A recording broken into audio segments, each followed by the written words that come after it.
అధ్యాయము 17వ వచనం నుండి 20 వరకు ఉన్న దేవుని వాక్యాన్ని చదువుకుందాం. లూకా సువార్త 10వ అధ్యాయము 17 నుండి 20 వరకు ఉన్న దేవుని వాక్యాన్ని చదువుకుందాం. ఆ 70 మంది శిష్యులు సంతోషముతో తిరిగి వచ్చి, ప్రభువా, దయ్యములు కూడా నీ నామము వలన మాకు లోబడుచున్నవని చెప్పగా, ఆయన, సాతాను మెరుపు వలె ఆకాశము నుండి పడుట చూచి తిని, ఇదిగో పాములను తేళ్లను త్రొక్కుటకును శత్రువు బలమంతటి మీదను మీకు అధికారము అనుగ్రహించి ఉన్నాను. ఏదియు మీకెంత మాత్రమును హాని చెయ్యదు.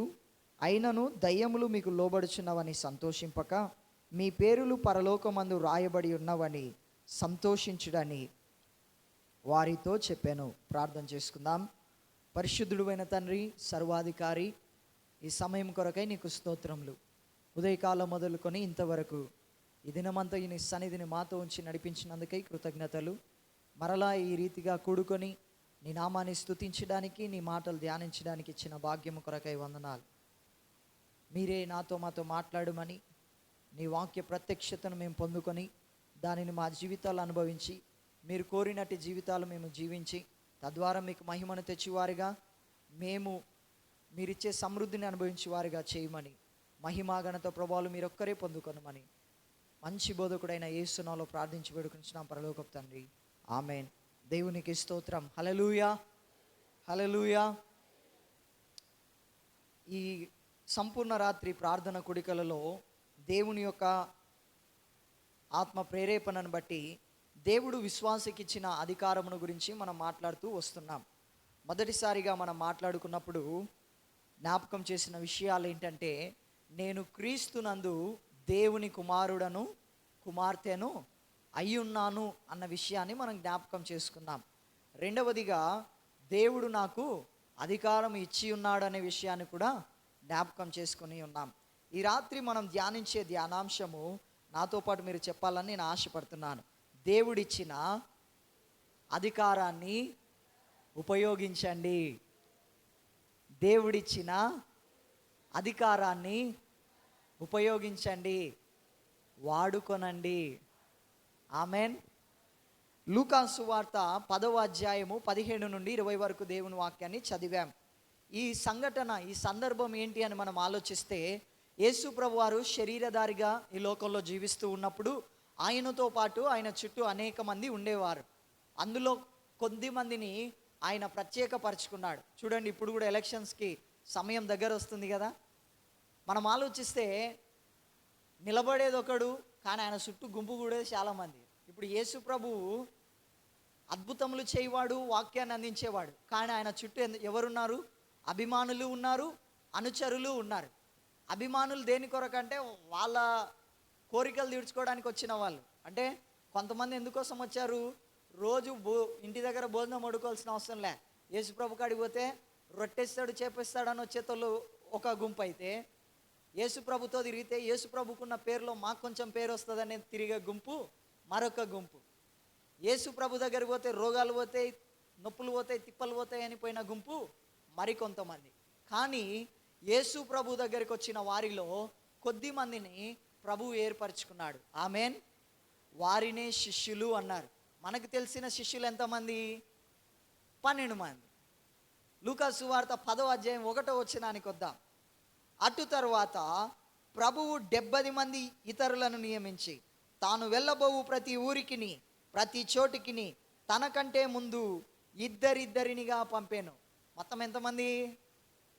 ఇద్దరిద్దరు. ఎంతమంది అంట? 70 మంది. అంటే 70 డివైడెడ్ బై ఇద్దరిద్దరు అంటే 35 గుంపులు. మనకంత లెక్కలు రావులేండి, నేనే చెప్పేస్తాను.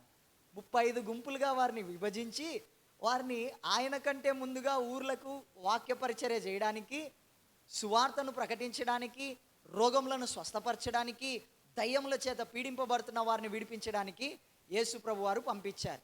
వారందరూ వెళ్ళారు. యేసు ప్రభు చెప్పిన మాటను లోబడి వెళ్ళి యేసు ప్రభు చెప్పిన కార్యాలన్నీ చేశారు. వాళ్ళు తిరిగి సంతోషంతో వచ్చినప్పుడు వారు తీసుకొచ్చిన రిపోర్ట్ ఏంటంటే, ఆ 17వ వచనం మనం చదివిన మాట ఏమంటున్నారు వాళ్ళు? ప్రభువా, సంతోషంతో వచ్చారంట. ప్రభువా, దయ్యములు కూడా నీ నామమున లోబడుచున్నవని, మాకు లోబడుచున్నవని చెప్పిరి. అప్పుడు యేసు ప్రభు వారు మాట్లాడుతూ సాతాను గురించి మాట్లాడుతున్నాడు. సాతాను మెరుపు వలె పడిపోవడం నేను చూచాను అంటున్నాడు. తర్వాత అధికారమును గురించి మాట్లాడుతున్నాడు. అధికారం ఎవరికి ఉంటుంది? రాజుకు ఉంటుంది. ఆమెన్. ఎవరికి ఉంటుంది? యేసుప్రభు ఎవరు?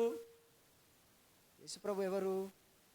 ఏమో, ఆయనే రాజులకు రాజు. ఆమెన్. ప్రభువులకు ప్రభువు. ఆమెన్. మరి మటలాదివారం తిరిగితిరే హోసన్నా జై, హోసన్నా జై అని, అప్పుడే మర్చిపోతిరే. ఆయనే రాజులకు రాజు, ఆయనే ప్రభువులకు ప్రభు, ఆయనే సర్వాధికారి. పాటలు బాగా పాడేస్తాం, కానీ పాటలో ఉన్న మాధుర్యాన్ని, ఆ భావాన్ని మనం తెలుసుకోం. చాలాసార్లు మన పాటలు ఎలా అయిపోయాయి అంటే దొంగ పాటలు అయిపోయాయి. మనం ఎవరం అంటే దొంగ క్రైస్తవులం. ఎందుకు సార్ అంత మాట అంటిరి అంటారా? పాటలో ఉన్న మాధుర్యాన్ని, భావాన్ని తెలుసుకోకుండా పాడేసుకుంటూ పోవడం అన్నమాట. ఒకరోజు ఇది అర్థం కావడానికి ఈ మాట అని చెప్తాను, అది చెప్పి నేను ముందుకు వెళ్ళిపోతాను. ఒకరోజు తల్లి పక్షి పిల్ల పక్షులకి నేర్పిస్తుందంట, అమ్మా వేటగాడు వస్తాడు, వేటాడతాడు, నేను ఆహారం తీసుకురావడానికి మీకోసం బయటికి వెళ్తా, కాబట్టి మీరు ఈ గూటిలో నుండి బయటికి వెళ్ళొద్దండి. అంటే మరి మాకు అది తెలియదు కదా, మాకు ఏదోటి నేర్పించి అంటే సరే నేర్పిస్తా అనిందంట. నేర్పిస్తా అని, వేటగాడు వస్తాడు జాగ్రత్త, వల విసురుతాడు జాగ్రత్త, గింజలేస్తాడు జాగ్రత్త, మెడ విరుస్తాడు జాగ్రత్త. మొత్తానికి నేర్పించింది. ఇవి బాగా నేర్చుకున్నాయి. అమ్మ ఎట్ట నేర్పిస్తే అట్ట నేర్చుకున్నాయి. మొత్తానికి అమ్మయ్య నా పిల్లలకి ఇంకేం కాదు, పాట నేర్చుకున్నాయి అని ఆనందంతో వెళ్ళిపోయింది. మొత్తానికి వేటగాడు రోజు అడవిలో ఏదో ఒకటి పట్టుకుందామని వచ్చాడు. రోజు ఏదో ఒకటి దొరుకుతుండేది. ఆ రోజు ఏమీ దొరకలేదు. మొత్తానికి దీన్ని పట్టుకెళ్దామని ఇదంతా చూస్తూ ఉన్నాడు. ఈ తల్లి పక్షి ఎగిరిపోగానే ఆ పిల్ల పక్షులు ఇంకా పోలేదు కదా, అవి మంచిగా ఆడుకుంటూ ఇంకా ఇంతసేపు ఆడుకునేది అయిపోయింది. ఇప్పుడు అమ్మ నేర్పించిన పాట పాడదామని మొదలెట్టాయంట. ఏంటి? వేటగాడు వాడు వామ్మో ఈ పిల్ల పక్షులు అన్ని చూసినట్టున్నాయని చెట్టుకాడ దాపెట్టుకున్నాడు. ఇవి తర్వాత చూడకూడదని దాపెట్టుకున్నాడు కొంతసేపు. మొత్తానికి నెక్స్ట్ లైన్ ఏంటి? వల వేస్తాడు జాగ్రత్త. ఆల్రెడీ వేసి పెట్టేశాడు. అమ్మో ఇవి చూస్తున్నట్టున్నాయి, ఎందుకు వచ్చిందిలే అని కొంతసేపు ఆగాడు. అవి చూడట్లేదేమో అనుకొని గింజలు కూడా వేసాడు.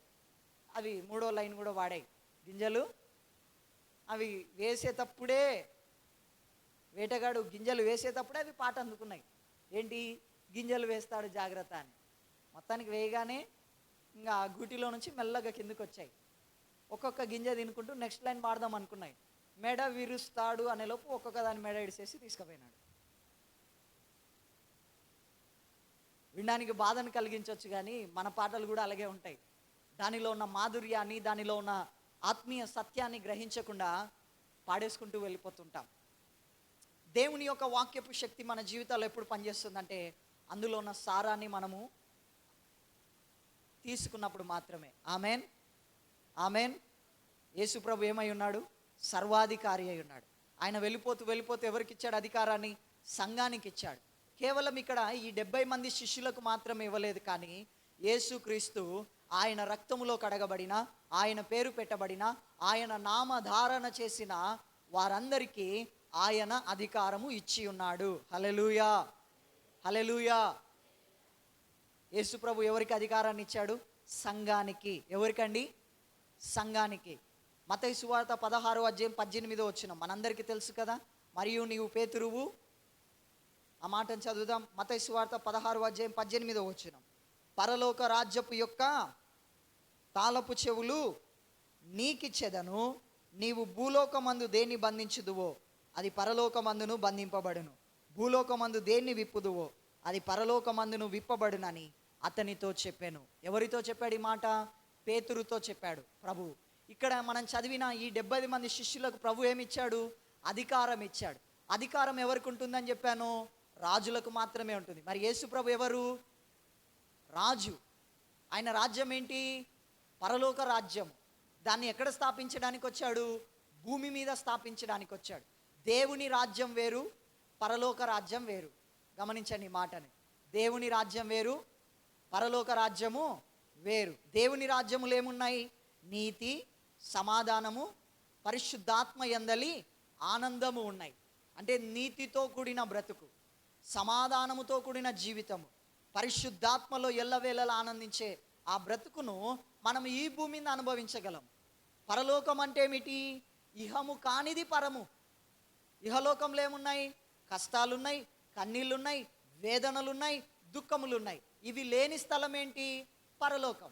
వింటున్నారు ఈ మాటని? ప్రభు ఎక్కడ అధికారం ఇస్తాడంట? భూమి మీదనే అధికారం ఇచ్చాడు. ఆమెన్. యేసు ప్రభు వారు వెళ్ళిపోతే ఎవరికి ఇచ్చారు అధికారాన్ని? సంఘానికి. ఎవరికండి? సంఘము అంటే ఏమిటి? మనం కట్టుకున్న ఈ 4 గోడలు కాదు. సంఘము వేరు, మందిరము వేరు. సంఘము అంటే ఎవరు? యేసుక్రీస్తును సొంత రక్షకుడిగా అంగీకరించి ఆయన రక్తములో కడగబడి ఆయనను నమ్ముకున్నానడానికి బహిరంగ సాక్ష్యముగా నీటి బాప్తిస్మం ద్వారా దేవునిలోనికి చేర్చబడిన వారే సంఘము. Amen, amen. సో ఇప్పుడు దేవుడు అధికారాన్ని ఎవరికి ఇచ్చాడు? సంఘానికి ఇచ్చాడు. ఎవరికి ఇచ్చాడు? సంఘానికి. అంటే నాకు, నీకు ఆయన అధికారాన్ని ఇచ్చాడు. అధికారము అంటే ఏమిటో మీకు అర్థం కావడానికి ఇలా చెప్తాను. చందు ఒకసారి. ఇప్పుడు నీళ్ళు ఎవరు పెట్టారు? ఇడా నా కోసం పెట్టారు కదా. ఇప్పుడు ఇవి నావి. ఎవరికి ఇచ్చాను? కూర్చో, నీకన్నా పెట్టుకో. ఎవరికి ఇచ్చాను? ఇప్పుడు చందుకి ఇచ్చేసాను కదా. మీకు అర్థం కావడానికి ఉదాహరణలు. ఇప్పుడు అవి నావే, నాదైనది ఇప్పుడు ఎవరికి ఇచ్చేసాను? చందుకి ఇచ్చేసాను. ఇప్పుడు చందు ఏం చేయాలి దాన్ని? ఇందాక మన అంశం ఏంటి? వాడుకోనండి, ఉపయోగించుకోండి. ఆమెన్. నా నోరు ఎండిపోతుంది అని వాడు బాధపడుతున్నాడు అనుకో, మీరు అందరు ఏమంటారు? చేతిలో బాటలు పెట్టుకొని ఎండిపోతుంది అని ఎందుకంటారు అంటారు. అంటారన్నారా? ఇప్పుడు మనం కూడా మన జీవితాల్లో దేవుడిచ్చిన అధికారాన్ని వాడకుండా, నాకు రోగం వచ్చింది, నన్ను దయ్యాలు పీడిస్తున్నాయి, నన్ను బాధలు పీడిస్తున్నాయి, వేధిస్తున్నాయి అని మన జీవితంలో దేవుడిచ్చిన అధికారాన్ని ఉపయోగించుకొనకుండా మనము వ్యాధుల చేత, దయ్యముల పీడన చేత, సమస్యల చేత కొట్టుమిట్టాడుతున్నాం. కానీ దేవుడు దానిని కోరుకోవడము లేదు.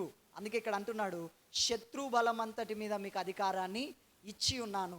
అధికారము అనే మాటకు అర్థం ఏంటంటే ఇవ్వబడిన శక్తి. ఆమెన్. శక్తి ఎవరిది? ఆయనది. రాజ్యం ఎవరిది? ఆయనది. బలం ఎవరిది? ఆయనది. అందుకే పరలోక ప్రార్థనలో చివర్లో ఏమంటాము? రాజ్యము, బలము, మహిమ నీవే, మావి కాదు, నీవే. అంటే అన్నీ ఆయనవి. ఆయన వెళ్ళిపోతే ఏం చేశాడు? నీకు నాకు ఇచ్చి వెళ్ళాడు. అందుకే మత్తయి సువార్త 28:18 యేసు ప్రభు వారు అన్న మాట ఏంటంటే, అయితే యేసు వారి యొద్దకు వచ్చి పరలోకమందును భూమి మీదను నాకు సర్వాధికారం ఇయ్యబడి ఉన్నది. సో అధికారము ఆయనది. ఆయన వెళ్ళిపోతూ అధికారాన్ని ఎవరికి ఇచ్చేశాడంటే సంఘానికి ఇచ్చేశాడు. సంఘము ఈ భూమి మీద శ్రమలతో ఉండడానికి, సమస్యలతో ఉండడానికి, రోగములతో ఉండడానికి దేవుడు ఒప్పుకొనడు. వింటున్నారా ఈ మాటని? మనము ఆరోగ్యవంతులుగా, ఆనందముగా, సమృద్ధితో, క్షేమముతో, దేవుడిచ్చిన అధికారముతో జీవించాలని ప్రభు కోరుకుంటున్నాడు. ఆ అధికారాన్ని మనం ఏం చేయాలి? ఉపయోగించాలని చెప్పాను ఇందాకేం చెప్పాను? ఉపయోగించాలి. ఇప్పుడు నేను ఇదే బట్టలతో మన గార్గేపురం దగ్గర ట్రాఫిక్ ఎక్కువ ఉంది కదా అని ఆపాలని ట్రై చేశాను అనుకోండి, నన్ను తిట్టేవాళ్ళు తిడతారు, లేదంటే నా మీద ఎక్కించిపోయినా ఆశ్చర్యపోవాల్సిన అవసరం లేదు. కానీ నాలాంటి వ్యక్తే పోలీస్ డ్రెస్ వేసుకొని అక్కడ నిలబడ్డారు అనుకోండి, ఏం చేస్తారు? మీరే చెప్పాలి. ఎట్టి పరిస్థితులు ఆగుతారు. ఎందుకు?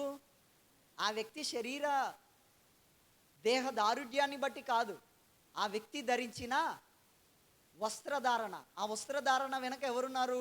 మొత్తం ఆంధ్రప్రదేశ్ ప్రభుత్వం అంతా ఆ వ్యక్తి వెనక ఉంది అనే కదా. అవునా కాదా? ఇప్పుడు యేసుక్రీస్తును అంగీకరించిన నీవు ఎవరిని ధరించి ఉన్నావు? యేసుక్రీస్తును ధరించుకొని ఉన్నావు. ఆమెన్. ఎవరిని ధరించుకున్నావు? గలతీలకు రాసిన పత్రిక 3:28 ఒకసారి చదవండి. యేసుక్రీస్తులోనికి బాప్తిస్మం పొందిన మీరందరూ యేసుక్రీస్తును ధరించుకొని ఉన్నారు. చదవండి ఆ మాట.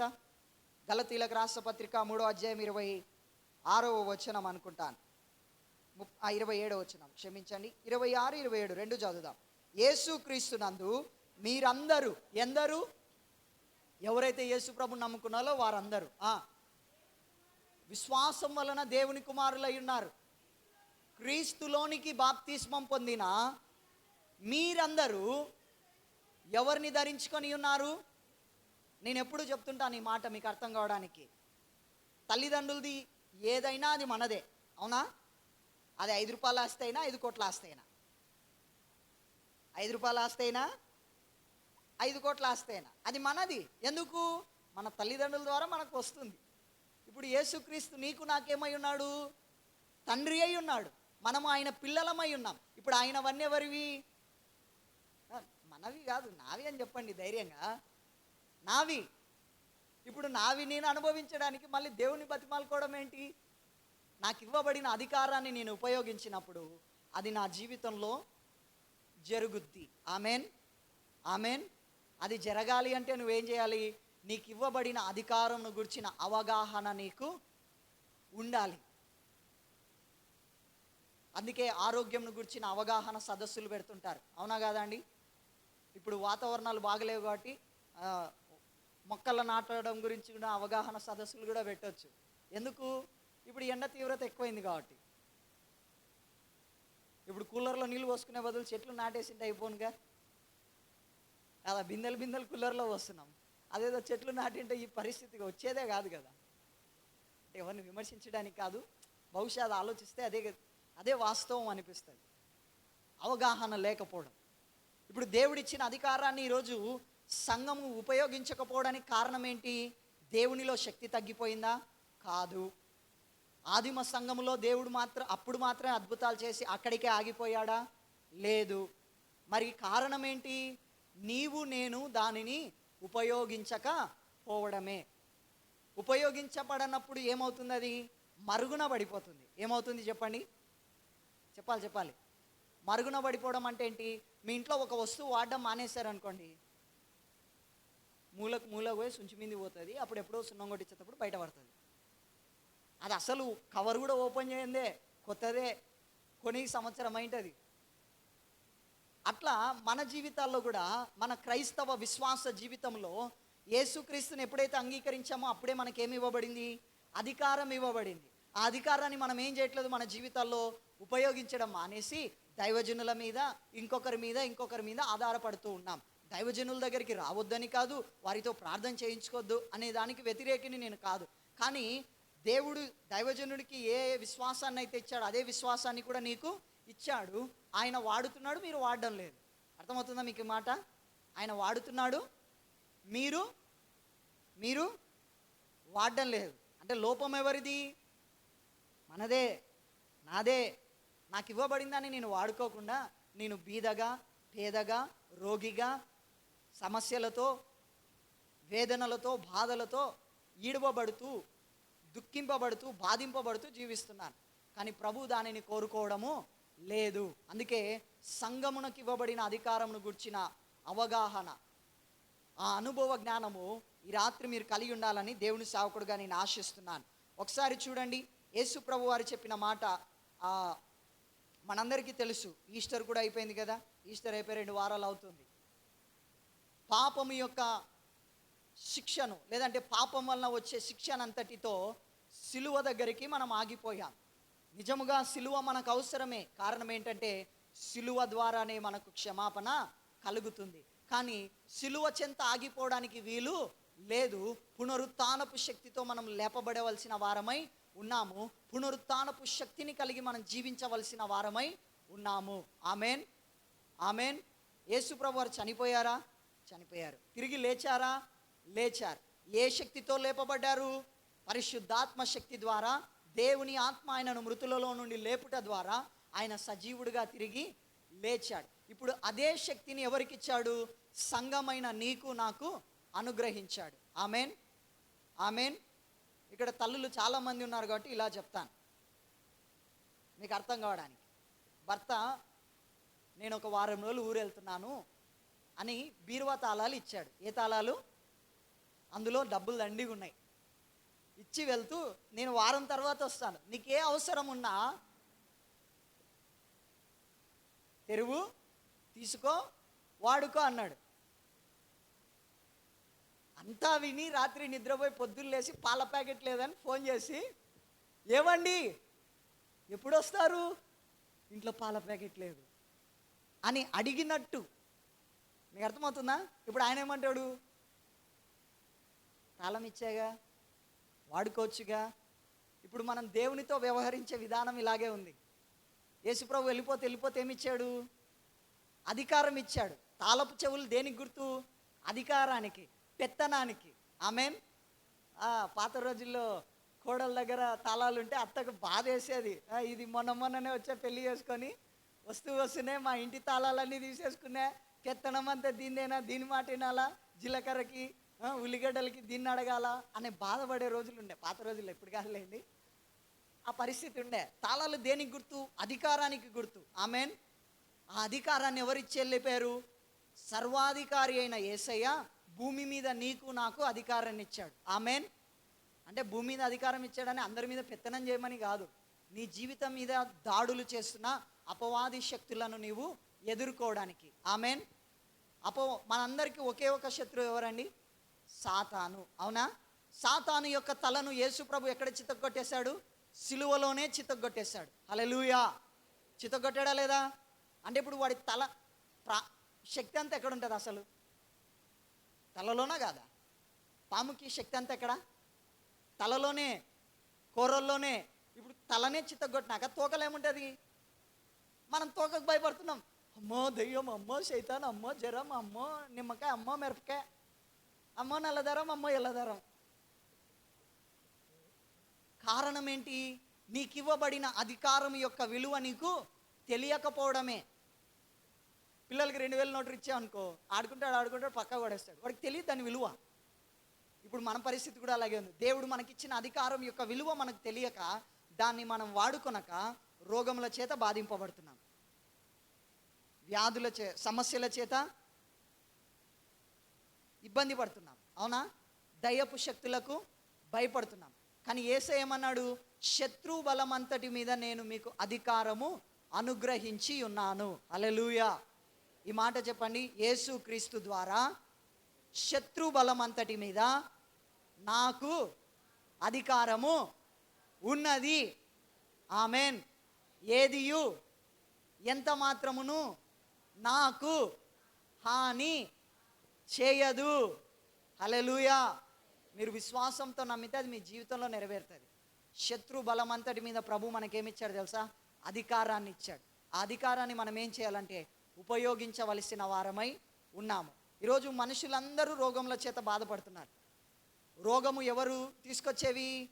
అపవాదే మనల్ని దాడి చేయడానికి తీసుకొస్తాడు. అవునా? నువ్వు రోగంతో బాధపడితే ఏం చేయగలవు? ప్రార్థన చేయలేవు, ప్రార్థనకు రాలేవు, కుటుంబంతో ఆనందంగా గడపలేవు. ఇవన్నీ చేసి వాడు నిన్ను ఎవరికి దూరం చేస్తున్నాడు?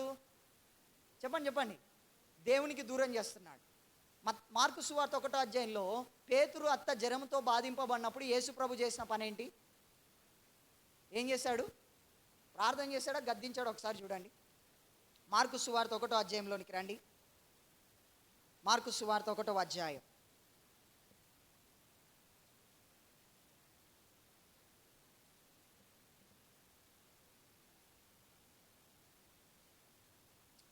ఇక్కడ కాదు కానీ మత్తయి సువార్తలోనికి రండి. ఇక్కడ ఆ మాట మనకు మిస్ అయింది.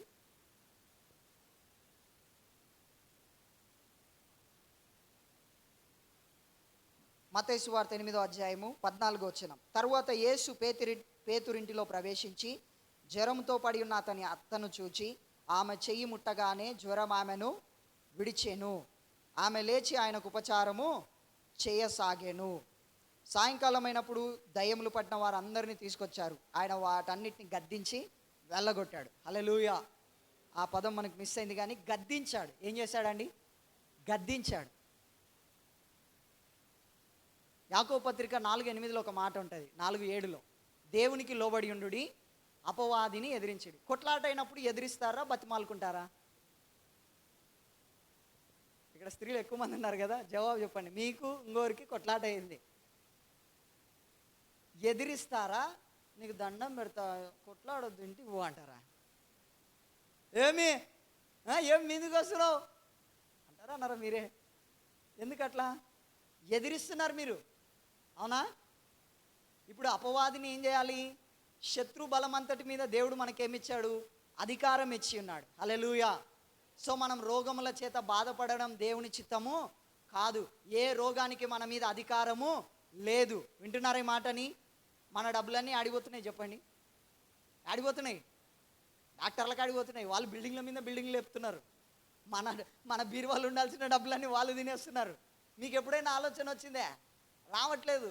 ఏదో లేక బతికితే సాలే, బలసాకు తిని బతికేస్తా అంటే నీ డబ్బులు అనుభవించావా? ప్రభు ఏమన్నాడు? నిశ్చయంగా నీవు నీ చేతుల కష్టార్జితము అనుభవిస్తావు అన్నాడు. మరి మన కష్టార్జితం ఎవరో అనుభవిస్తున్నారు. మరి ఎందుకు అర్థం చేసుకోవట్లేదు దీన్ని? అంటే రోగానికి నువ్వు నీ జీవితంలో అనుమతినిచ్చావు. రోగములు బంధువులు కాదు వచ్చిపోనిక. వింటున్నారు ఈ మాటని? రోగాలు బంధువులు కాబట్టి అవి వచ్చినప్పుడు మీరు ఏం చేయాలి? దేవుడిచ్చిన అధికారంతో వాటిని గద్దించాలి. హల్లెలూయా. అర్థమవుతుందా? రోగమా, యేసు నామములో నా దేహాన్ని వదిలిపోమ్మని మీరు ఆజ్ఞాపించడం నేర్చుకోండి. వింటున్నారు ఈ మాట? మనకు బాగా అలవాటు ఏంటంటే అయితే పాస్టర్ సార్తో ప్రార్థన చేసుకోవడం, ఆడ కూడా తగ్గలే అనుకో ఇంకోసారి కాడికి ఉరకడం. మొత్తానికి ఏందిరా అంటే అందరు చుట్టూ తిరగడమే తప్ప నీ అంతటా నువ్వు ఏ రోజు నీకు ఇచ్చిన అధికారాన్ని వాడడం లేదు. అవునా? మనం అలా చేయకూడదని ప్రభు కోరుకుంటున్నాడు. యేసు ప్రభు శరీరధారిగా జీవించాడు కదా.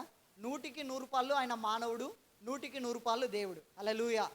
యేసు ప్రభు రోగాలతో బాధపడ్డాడని మీరు 4 సువార్తలు ఎక్కడైనా చదివారా? లేదు కదా. కారణం ఏంటి? ఆయన సంపూర్ణ మానవుడే, కానీ దేవుడు తనకిచ్చిన అధికారాన్ని ఆయన ఉపయోగించాడు. మనం కూడా ఏం చేయాలి? సంపూర్ణంగా దేవుడిచ్చిన అధికారాన్ని ఉపయోగించాలి. హల్లెలూయా, హల్లెలూయా. ఇది అర్థం కావడానికి ఒక దైవజనుడు చెప్పిన ఉదాహరణ చెప్తాను. ఒకరోజు ఒక స్త్రీ ఆమె ఇంటి నుంచి బయటికి వెళ్తుందంట. వెళ్తుంటే తన వెనకే పెంచుకున్న ఆ పెంపుడు కుక్క ఆమె వెంబడి పడిందట. పడగానే ఏ పప్పి ఇంట్లోకి వెళ్ళు అని అది ఇంకొంచెం తోక ఊపుకుంటూ మళ్ళీ ఇంకొంచెం వెనక్కే వచ్చిందంట. నువ్వు నాతో రావడం కుదరదు అని రెండోసారి కూడా చెప్పిందంట. అలా చెప్పుకుంటే ఇంకో 2 అడుగులు వేసి బస్సు ఆ రోడ్డుకి దగ్గరికి వచ్చింది. అయినా వినకుండా తోకొప్పుతుంది. ఆమెకు రావాల్సిన బస్సు వచ్చేసింది. ఈమెకి ఇంకా కోపం తట్టుకోలేక చెప్తారు కదా లోపలికి పోడిందట. దెబ్బ కదా భయపడు లోపలి తోక ముడుచుకొని లోపలి పోయిందంట. హల్లెలూయా. మీరు కూడా భయపడ్డారు కదా. ఇప్పుడు మీరు రోగాల విషయంలో, దయ్యాల విషయంలో అటనే చేయాలా? రోగమా, నీకు నా మీద ఏ అధికారం లేదు, ఏస్తున్నాలో నన్ను వదిలిపో అని చెప్పాలా? మీరు ఏం చేస్తారు తెలుసా? ప్రభువా నీకు ఇష్టమైతే జ్వరం తీసి, లేకుంటే అట్టనే మంచంలో దొర్లుకుంటా, మూలుకుంటా, ముక్కుకుంటా, దుప్పటి కప్పుకొనే వండుకుంటాలేనైనా, అంతేలేనైనా నీ ఇష్టమేంది? పాప కుష్ఠరోగుడికి తెలియదు దేవునికి ఏమి ఇష్టమో. మీ పిల్లలు అనారోగ్యంతో బాధపడుతుంటే మీకు రాత్రి నిద్ర పడుతుందా? చెప్పండి. పట్టదు కదా. మీకు అర్థం కావడానికి మీ స్థాయికి దిగి మాట్లాడుతున్నాను నేను. మీకు వాక్యం ఎక్కితే చాలు. ఆమేన్. అలాంటిది మనము రోగాలతో బాధపడితే మన కొరకు ప్రాణం పెట్టిన ప్రభు ఎలా సంతోషిస్తాడు అనుకున్నారు? ఆయన సంతోషించాడు. కానీ మనకి ఆయన ఏం చేయాలని కోరుకుంటున్నా అంటే మనకిచ్చిన అధికారాన్ని ఉపయోగించినప్పుడు ఆయన ఏమైనా చేస్తాడు. ఆమేన్. ప్రభు నాకు నేర్పించిన పాఠం ఏంటంటే పరిచర్యలోకి వచ్చినప్పుడు నీవు చేయవలసింది నువ్వు చేసినప్పుడు నేను చేయవలసింది నేను చేస్తా. ఆమేన్. లాజర్ని ఎవరు లేపారు చెప్పండి? నేను కాదు, నాకెళ్ళి అట్లా చూస్తున్నారు. చనిపోయిన లాజర్ని ఎవరు లేపారు? ఎన్ని రోజులకు లేపాడు? 5వ రోజు లేపాడు. అవునా? ఇప్పుడు మరొక ప్రశ్న. చచ్చిపోయిన లాజర్ని లేపిన యేసయ్యకు ఆ సమాధి మీద రాయి ఉంది కదా, ఇట జరుగు అనడం పెద్ద కష్టమా? చెప్పండి. కష్టం కాదు కదా. మరి ఎందుకు అనలేదు? నాకు దేవుడు ఆ విషయంతోనే మాట్లాడాడు. అంటే రాయి మనుషులు దిగలరు ప్రభువా, చచ్చిపోయినా నువ్వు మాత్రమే లేపగలవు ప్రభువా అని నేను అన్నాను అన్నమాట. అప్పుడు దేవుడు నాతో మాట్లాడుతూ వాక్యం చెప్పడం నీ పని, జనాలు మార్చడం నా పని అన్నాడు. హల్లెలూయా. అంతే కదండి. మేము నెత్తి నోరు కొట్టుకుంటే మీరు వస్తారా? బస్సు చెప్పినవు పో అంటారు. కానీ దేవుడు మిమ్మల్ని నడిపిస్తే ఎవడు మిమ్మల్ని ఆపలేడు. ఆమేన్. అవునా కదా? దేవుడు మిమ్మల్ని నడిపిస్తే మీకు ఉండబుద్ధి కాదు, ఇంటికాడ పరుగులు ఎత్తుకొని వస్తారు దేవుని సన్నిధికి. ఎందుకంటే దేవుని ఆత్మ మిమ్మల్ని ప్రేరేపిస్తారు దేవుని సన్నిధిలో గడిపేలాగా. హల్లెలూయా. మీకు ఇచ్చిన అధికారాన్ని ఉపయోగించండి. రోగములకు మీరు భయపడొద్దండి. రోగమా, నీకు నా మీద ఎటువంటి అధికారం లేదు, నా దేహాన్ని వదిలిపోని మీరు ప్రకటించండి. అది మీ జీవితాల్ని వదిలిపోవాలి. టాబ్లెట్లు వాడొద్దు అనట్లేదు, హాస్పిటల్కి వెళ్ళొద్దు అనట్లేదు, కానీ వీటన్నిటికంటే నువ్వు ఎక్కువగా నమ్మాల్సింది ఏంటంటే దేవుని వాక్యాన్ని. ఆమెన్. ఓరల్ రాబర్ట్స్ అనే ఒక భక్తుడు, ఆయన వయసు 18-19 సంవత్సరాల వయసు ఉన్నప్పుడు ఆయన ఎప్పుడు వాంతికి చేసుకున్నా రక్తం పడేది. పడుతూ ఉంటే భయపడ్డాడు. డాక్టర్స్ దగ్గరికి వెళ్ళి రిపోర్ట్ చూపించుకున్నాడు. అన్ని ఎక్స్రేలు స్కానింగ్లు అన్నీ చూసి వాళ్ళు చెప్పిన ఒకే ఒక మాట ఏంటంటే, మహా అయితే నువ్వు 6 వారాలు బ్రతుకుతావు అన్నారు. ఎన్ని వారాలండి? తర్వాత నువ్వు బ్రతకవు అన్నారు. ఆ వ్యక్తి ఏం చేశాడు తెలుసా? దేవుని దగ్గరికి వచ్చి ప్రార్థన చేస్తాడు. నువ్వు నా కోసం సిలువలో మరణించావు కదా, తిరిగి లేచావు కదా, నువ్వు నాకు అధికారాన్ని ఇచ్చావు కదా, మరి ఎందుకు నా జీవితంలో ఇది పనిచేస్తుంది? నేను దీన్ని ఒప్పుకోను, నేను చావకూడదు అని ఆయన ప్రార్థన చేసుకుంటూ ఉన్నాడంట. అప్పుడు దేవుడు, ఇందాక మనం చదివాం కదా ఈ వాక్యం, ఏ వాక్యం? శత్రు బలం అంతటి మీద నీకు అధికారం ఇచ్చి ఉన్నాను. అప్పుడు ఆయన ఆ వాక్యాన్ని పట్టుకొని, నాలో పని చేస్తున్న ఈ రోగమా, యేసు నాలో నేను గద్దిస్తున్నాను, ఇక మీదట నువ్వు ఎప్పుడు నేను రక్తపు వాంతులు చేసుకొనకుందునుగాక, దురాత్మ యేసు నన్ను బంధిస్తున్నా అన్నాడు. ఆ రోజు నుండి ఆయన ఏ రోజు 6 వారాల తర్వాత కూడా బ్రతికాడు. దాదాపు 80 సంవత్సరాలు బ్రతికి ప్రపంచమంతా తిరిగి రోగులుగా ఉన్న వారందరి కొరకు ప్రార్థనలు చేసి దేవుని చేతిలో గొప్పగా వాడబడ్డాడు. చప్పట్లు కూడా వేసా నామాన్ని స్తుతిద్దాం. హల్లెలూయా. ఎలా సాధ్యమైంది? దేవుడిచ్చిన అధికారం యొక్క అవగాహనలోనికి వచ్చినప్పుడు మాత్రమే. కాబట్టి మీకు వచ్చిన ఏ రోగాన్ని అదేదో వారసత్వంలాగా ఫీల్ అవ్వద్దండి. వింటున్నారు ఈ మాట? అదేమి ఆస్తి కాదు. మా నాయనకుండే, మా జేజీ నాయనకుండే, అందుకే నాకు కూడా ఉంది. ఎట్లా ఒప్పుకుంటావు? అట్లా ఒప్పుకోకూడదు. అట్లా వింటున్నారు ఈ మాట? ఒప్పుకోకూడదు. నేను సేవకుడిగా తర్ఫీదు పొందిన మా సార్ గారి కుటుంబంలో వాళ్ళ ఇంట్లో పుట్టిన వాళ్ళంతా 49 సంవత్సరాలకు చనిపోయేవారు. 49 సంవత్సరాలకి. కారణం ఏంటంటే ఒక క్యాన్సర్ ఉండేది. కుటుంబంలో పుట్టిన వాళ్ళందరూ క్యాన్సర్తోనే. 49 సంవత్సరాల తర్వాత ఎవరు బ్రతకలేదు. ఆయనకు ఎముకలోనే ఆ క్యాన్సర్ కణం ఉండిపోయింది. ఆయన ఎంతోమందికి దేవుని సేవకుడిగా వాక్యాన్ని ప్రకటించాడు. ఇప్పుడు ఆయనే వాక్యాన్ని నమ్మకపోతే ఎట్లా? దేవుని దగ్గర అడిగాడు, ప్రభువా నాకు ఇది ఏమీ చేయకూడదు, నేను నమ్ముతున్నాను నీ వాక్యాన్ని అన్నాడు. దేవుడు గొప్ప కార్యం చేశాడు. ఇప్పుడు ఆయన ఇంకా సజీవుడై, ఇప్పుడు ఆయన వయసు 58 సంవత్సరాలు, ఇంకా దేవుని సేవ చేస్తున్నాడు. హల్లెలూయా. నువ్వు దేవుడిచ్చిన అధికారాన్ని వాడితే రోగానికి నీ మీద ఏ అధికారము లేదు. మనం ఎక్కువ భయపడేది దేనిలకి? దేవుని కంటే ఎక్కువ మనం దేనికి భయపడతాం తెలుసా? దయ్యాలకి. దేనిలకి చెప్పండి? రాత్రి బయట వండుకుంటారు, నిద్ర పట్టదు, ఎవరో వచ్చి గొంతు విసుకున్నారు అంటారు. ఎంత భయమో. ఇప్పుడు యేసు ఏమన్నాడు? పాములను అంటే ఏంటి తెలుసా? సాతాను శక్తులను అని. తేళ్లను అంటే, పాములు తేళ్ళు అంటే ఇవి కాదు, సాతానుకు సాదృశ్యంగా ఉన్న శక్తులు, దురాత్మ శక్తుల మీద, దయ్యపు శక్తుల మీద దేవుడు మనకు అధికారం ఇచ్చి ఉన్నాడు. ఆమెన్. అవి మనల్ని ఏమాత్రము ఎంత మాత్రము హాని, నువ్వు ఎవరి కంచెలో ఉన్నావు? యేసు రక్తపు కంచెలో ఉన్నావు. కాబట్టి అవి నిన్ను ఏమాత్రం హాని చేయలేవు. నువ్వు వాటిని ఏం చేయాలి? గద్దించి బంధించాలి. ఏం చేయాలా? గద్దించి, చెప్పండి, గద్దించాలి, బంధించాలి. పాత నిబంధనలో శత్రువుల్ని చంపమన్నాడు, అవునా? అమాలేకీల్ని, మిగతా వాళ్ళని, 7 తెగల వారిని. క్రొత్త నిబంధనలు ఎవరిని చంపమన్నాడు? మన పోరాటము శరీరులతో, మరి ఎవరితో? ఎఫెసీ 6:10 నుండి చదువుదాం. ఆ మాటను చూపించి నేను ముగిస్తాను. ఎఫెసీలకు రాసిన పత్రిక 6వ అధ్యాయం 10. తుదకు ప్రభు యొక్క మహాశక్తిని బట్టి ఆయన యందు బలవంతులై ఉండుడి. మీరు అపవాది తంత్రములను ఎదిరించుటకు శక్తి మగుందులగునట్లు దేవుడిచ్చు సర్వాంగ కవచమును ధరించుకునుడి. ఏలైనగా మనం పోరాడున్నది శరీరులతో కాదు గాని ప్రధానులతో, అధికారులతోనూ, ప్రస్తుత అంధకార సంబంధులకు లోకనాథులతోనూ, ఆకాశ మండలమందున దురాత్మ సమూహములతోనూ పోరాడుచున్నాము. హల్లెలూయా.